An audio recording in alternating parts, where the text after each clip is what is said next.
গ্রামটার নাম হলো শ্রীচক। সেই শ্রীচক গ্রামে এক ব্রাহ্মণ পরিবার ছিল। আগেকার দিনে ব্রাহ্মণের ছেলেরা যদি লেখাপড়া না জানতো, নিষদ উপনিষদ যদি পাঠ না করতে পারতো, তাদের সমাজে কোনো মর্যাদা ছিল না। ব্রাহ্মণের নাম হলো কৃষ্ণদাস আর তার স্ত্রীর নাম হলো সুদেবী। তাদের একটা 5 বছরের ছেলে ছিল, ছেলেটার নাম হলো প্রেমানন্দ। তাদের সেই সন্তানকে লেখাপড়া শেখাবার জন্য ওই শ্রীচক গ্রামের শেষের দিকে রামানন্দ ব্রহ্মচারীর আশ্রম ছিল। সেখানে সেই ছেলেটিকে ভর্তি করে দিল। একদিন গুরুদেব ডাকছে, এই যে খোকা, কি নাম তোমার বাবা? অনেক ছাত্র তো, তাই বয়স হয়েছে, নাম মনে রাখতে পারি না। গুরুদেব, আমার নাম হলো প্রেমানন্দ। তা বাবা প্রেমানন্দ, তা তুমি আমাদের এখানে লেখাপড়া শিখতে এসেছো, আমাদের তো আশ্রমে কিছু কাজ আছে, অন্যান্য ছাত্ররা করে, তোমাকেও তো করতে হবে। হ্যাঁ বলুন গুরুদেব, আমায় কি করতে হবে? না, তোমায় অন্য কিছু করতে হবে না, তোমাকে মাধবকরী করতে যেতে হবে। মাধবকরী মানে ভিক্ষায়। হ্যাঁ, তোমাকে ভিক্ষায় যেতে হবে। সে বলে, কি মজা কি মজা, আমি ভিক্ষায় যাবো। দাঁড়া বাবা,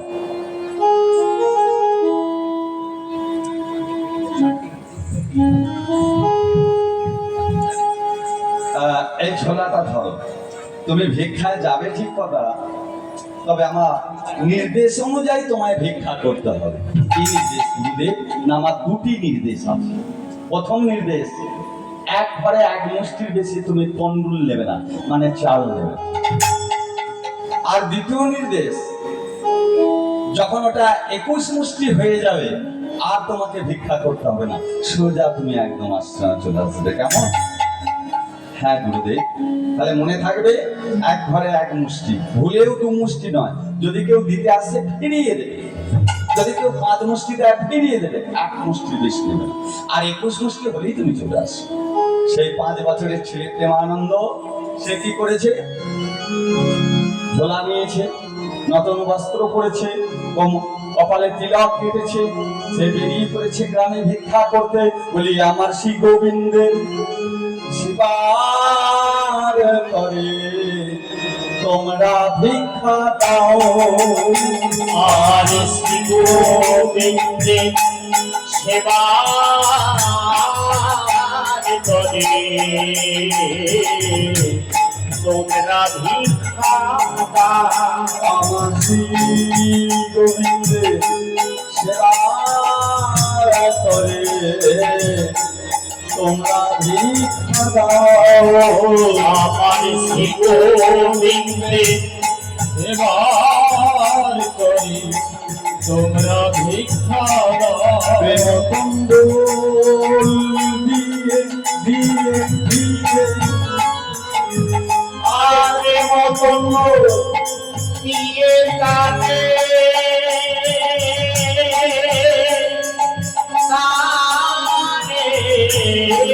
মতন দিয়ে কাটে জন্মের মতো দিবে না তোমরা ভিক্ষা শেষে দেবেন। এখন আপনারা শেষে দেবেন।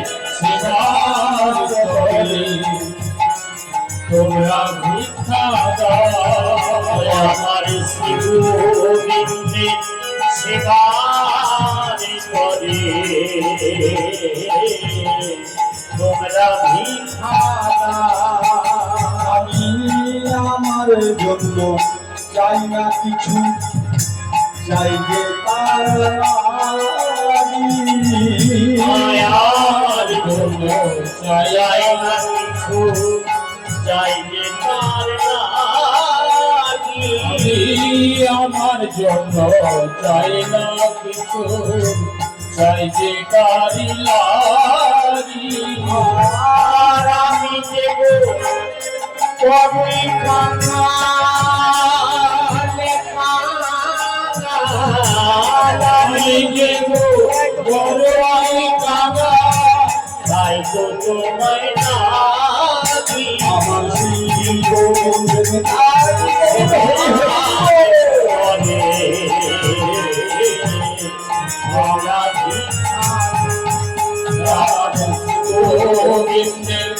এবার করে তোমরা ভিক্ষা দাও।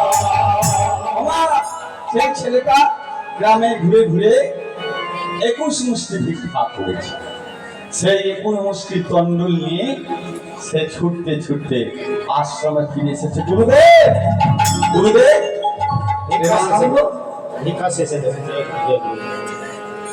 এসেছো বাবা, তুমি ভিক্ষা পেয়েছো? হ্যাঁ গুরুদেব। তুমি আমার নির্দেশ অনুযায়ী ভিক্ষা করেছো? হ্যাঁ গুরুদেব। এক ঘরে 1 মুষ্টি দিয়েছি, আমাকে অনেকে 5 মুষ্টি দিতে এসেছিল নি। বাহ বাহ বাহ বাহ বাহ বাহ, যাও আশ্রমের ভিতরে যাও। মা সেই রামানন্দ ব্রহ্মচারী সেই 21 মুষ্টির তন্ডুল নিয়ে প্রতিদিন কি করতো জানেন? প্রতিদিন ভগবানের জন্য অন্ন রাখতেন, মানে ভাত রাখতেন। 2-4টে তরি তরকারি করতেন, 2-4টে ভাজা ভুজি করতেন, 1 গ্লাস জল দিতেন, আসন বিছিয়ে দিচ্ছেন, ধূপ দীপ প্রদীপ জ্বালিয়ে মন্দিরের দরজা তিনি বন্ধ করতেন। কিছুক্ষণ বাইরে অপেক্ষা করে তিনি 3টে তালি দিয়ে যখন দরজা খুলতেন তখন দেখতেন শ্রীকৃষ্ণ ভগবান নিজে এসে আসনে বসে তার রন্ধন করা অর্ধেক অন্ন খেতেন, অর্ধেক তরি তরকারি খেতেন, অর্ধেক ভাজাভুজি খেতেন, 1 গ্লাস জলের অর্ধেক জল খেতেন। খাবার শেষে উঠে যাওয়ার সময় পড়ে থাকা অন্নের ভোগ আর হাতের 5 আঙুলের ছাপ দিয়ে তিনি চলে যেতেন। মা কত বড় ভক্ত দেখুন। একদিন নয়, প্রতিদিন বৈকুণ্ঠ ছেড়ে ভগবানকে নেমে আসতে হতো সেই রামানন্দ ব্রহ্মচারীর আশ্রমে তার হাতের অন্ন খাওয়ার জন্য। আর পড়ে থাকা অন্নটি ওই রামানন্দ ব্রহ্মচারী খেত, আর তিনি কোনো কিছু খেতেন। ছোট মুখে বড় কথা হয়ে যাবে বাবা। আমরাও ভগবানের জন্য কিছু না কিছু বাজার থেকে নিয়ে আসি।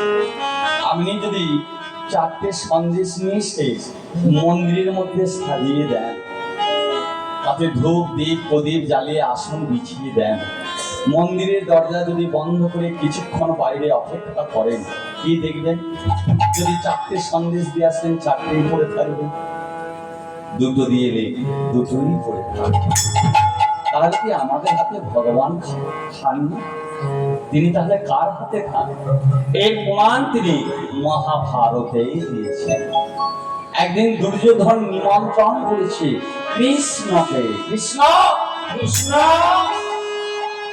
আগামীকাল আমার বাড়িতে তোমার নিমন্ত্রণ, তুমি দুপুর বেলায় খেতে এসো।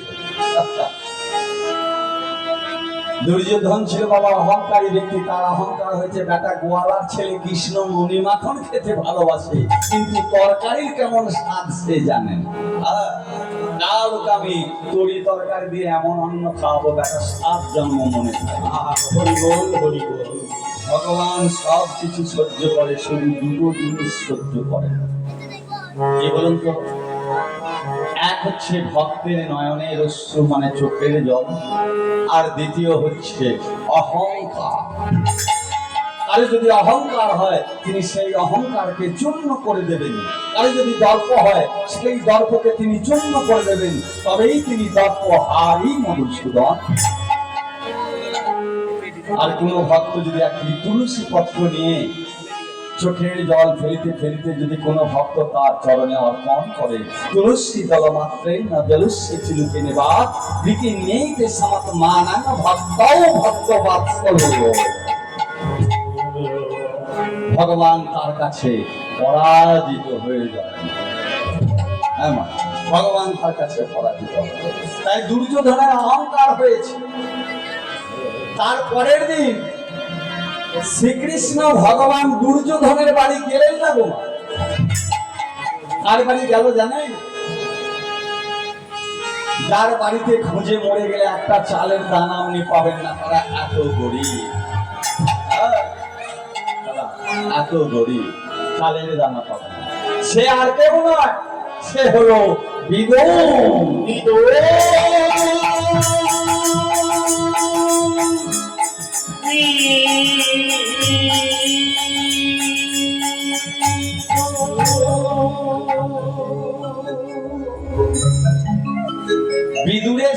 সরাসরি সে গঙ্গা স্নান করে এসে তার ভিজে বস্ত্রখানি আল্লাহ সুখাত দিয়েছে বাবা। পরার মতো দ্বিতীয় তার আর তেমন বস্ত্র নেই। কোন রকম একটা ছেঁড়া বস্ত্র ছিল, সেটা অঙ্গে জড়িয়ে ঘরের ভিতরে গিয়ে ঘরটা আর কপাটি দিয়ে দাঁড়িয়ে রয়েছে ওই বস্ত্রের দিকে তাকিয়ে। কখন বস্ত্রখানি শুকাবে তারপর সে পরে থাকে দেবে। তাহলে কেমন অভাব দেখুন।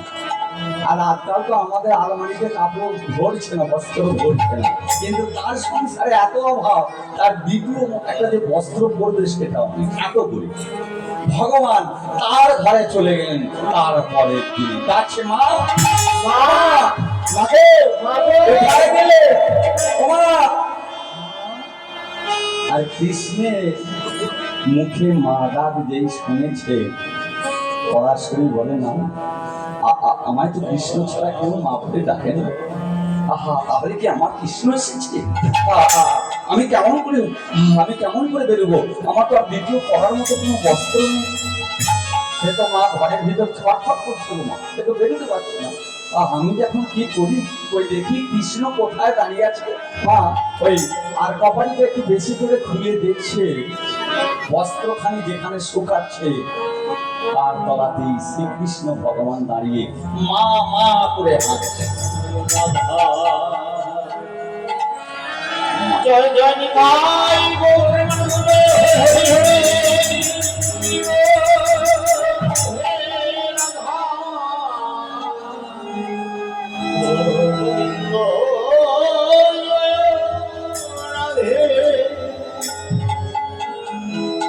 রাধা রাধা গোবিন্দ বলো জয় রাধে।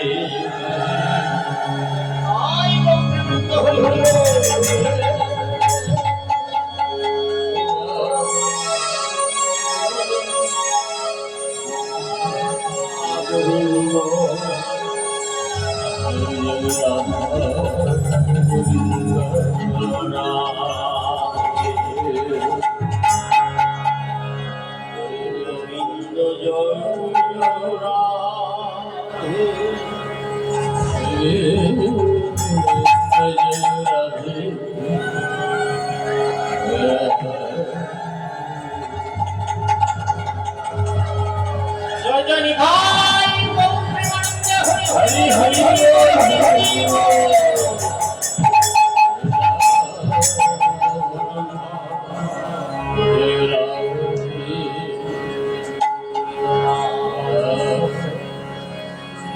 এটাকে কি বলে বলুন? কথা দেখুন, গল্প বললেও একটু হু দিতে হবে। আমি যে গান গাইছি আপনারা শুনছেন কিনা বলবো, একটু করে মাঝে মাঝে কথা বলবো। কি বলে? মালা। বাহ বাহ, আপনারা জানেন তাহলে।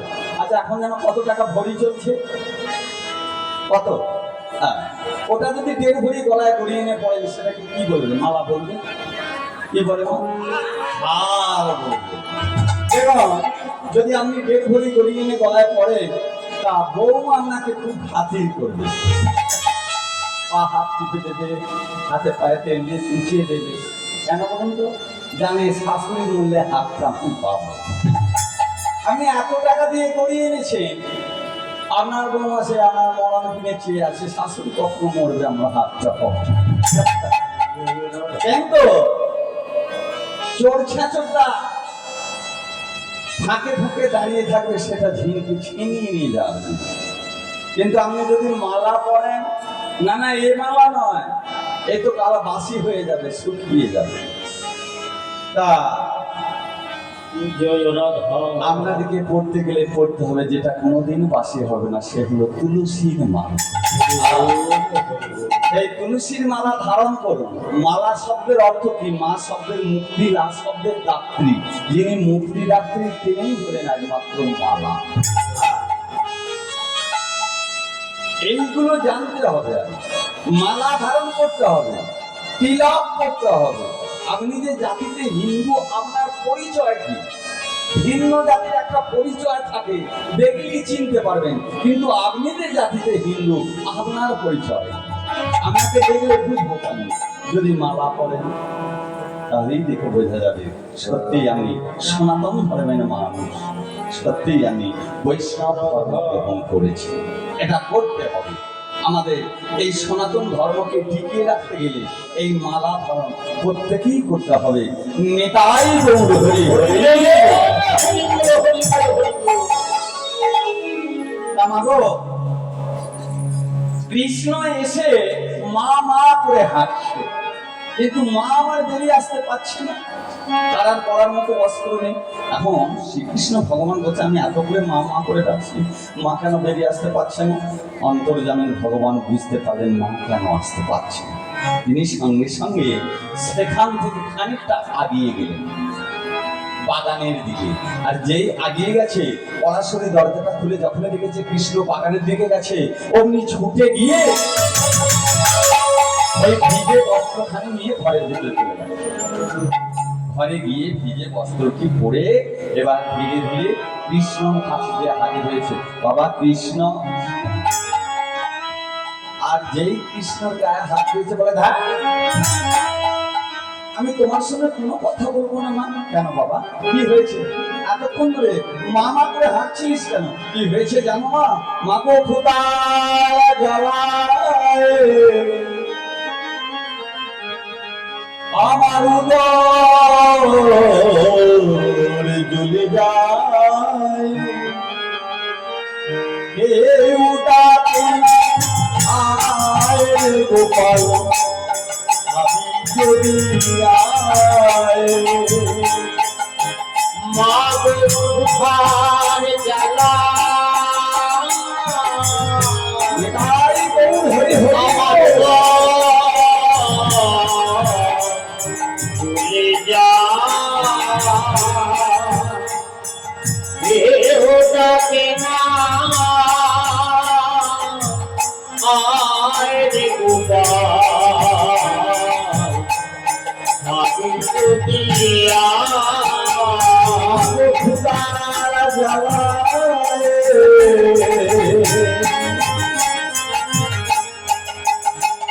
আমার উদর জ্বলে যায়, দেহটাকে না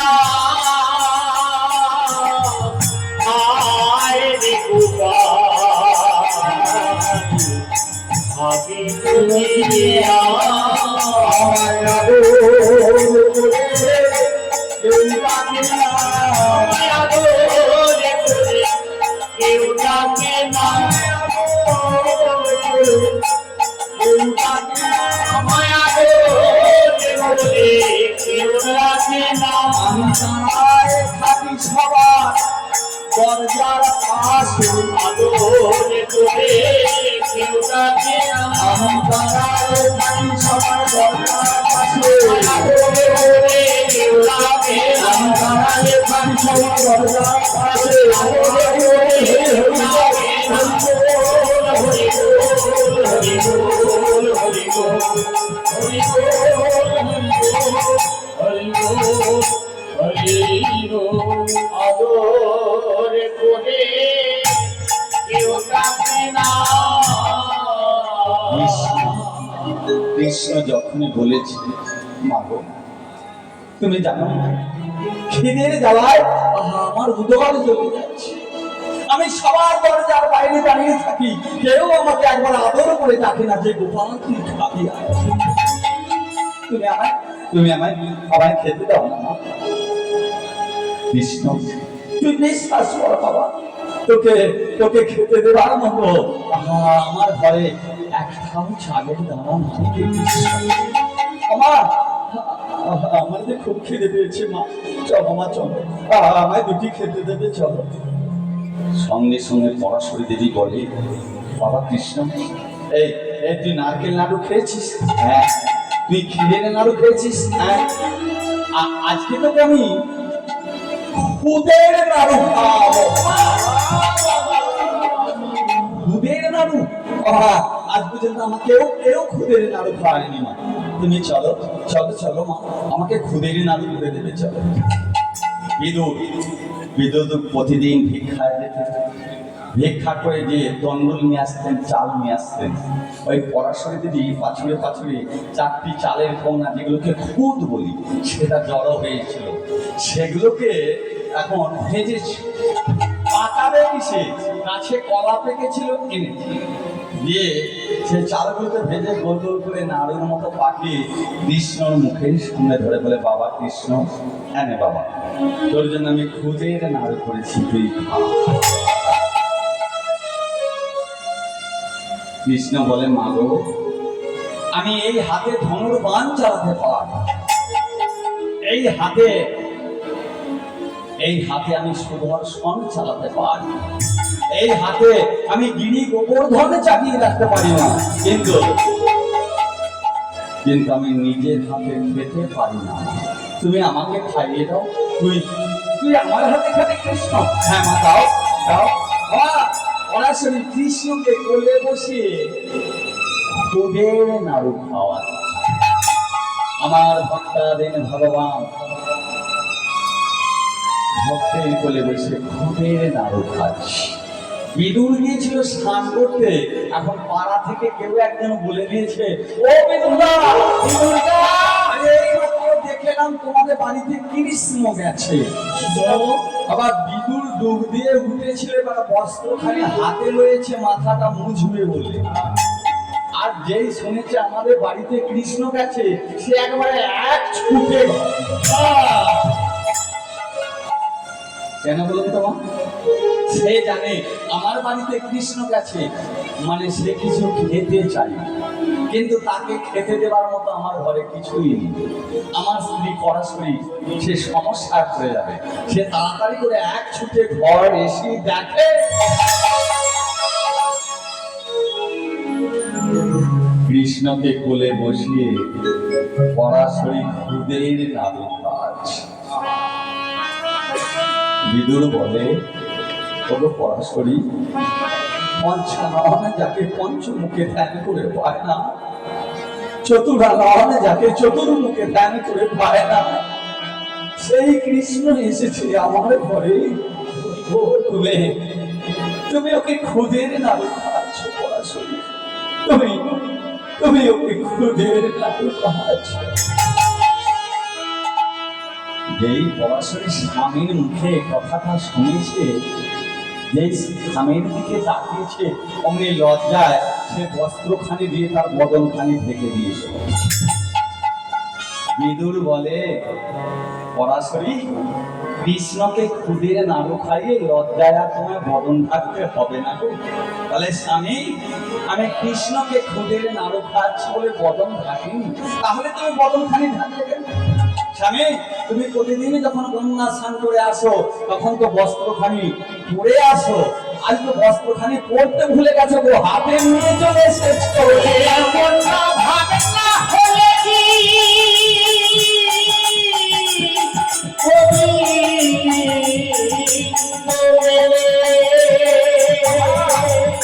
আপনার যদি এমন ভাব না আসে তাহলে কি আর ভগবান পাওয়া যায়? বিদুরের সেই ভাব যে আমার ঘরে কৃষ্ণ গেছে, সে কি খাবে, তার নিজের দিকে আর খেয়াল ছিল।